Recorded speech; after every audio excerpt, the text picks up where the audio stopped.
The world keeps telling black people that we aren't good enough and we don't quite measure up. And Douglas talked about it a lot in Carter G. Woodson. Once you convince a man in his mind he's inferior, you have to do nothing else to make him behave that way. He'll do it on his own. The miseducation of the Negro.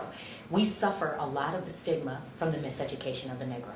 So we have a lot of, though we're heavily African American in our staff, we have some isms where there are people who come here to save black people, black and white, who probably shouldn't be in the movement at all. We have some who think they are so black that nobody's ever going to fit their definition of black, which is also rather ridiculous. We have some who think black is a static thing and only as it's defined and described like property. That's the breadth and depth they have about black people, and that's black and white.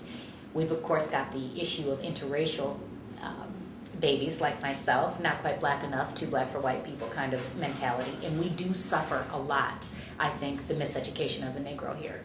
That a lot of our cultural competence comes from our own work on our own personal selves and our own clinical selves to really see if we're getting in the way of the work.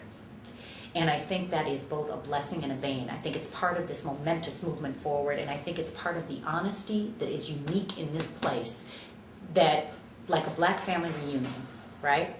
I would go to my 2 family reunions, and at my German family reunion, we would have all kinds of wonderful food, all kinds of great conversation, but never would there be any disagreement. And I would go to my black family reunion, and we would see people be like, you know what, Bertha, you know you've been wrong all year. You need to pull yourself together, girl. This is ridiculous. You have children. I mean, it's going right down with the family reunion. Black people would say, you know what, time is not promised to anybody. Ain't no reason to lie, right? It doesn't make one better. It just makes it different. And the culture here is that.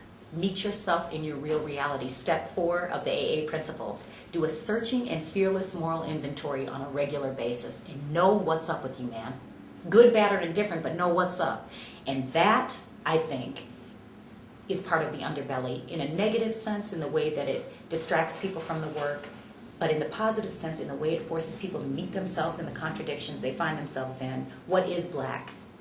Can you save black people? Probably not. And probably not here. And is that your job? Not really. And are you the savior for the community? Probably not. And neither am I, but we're here to do the work. So the 2 key questions are you passionate about the work, and do you believe people can change?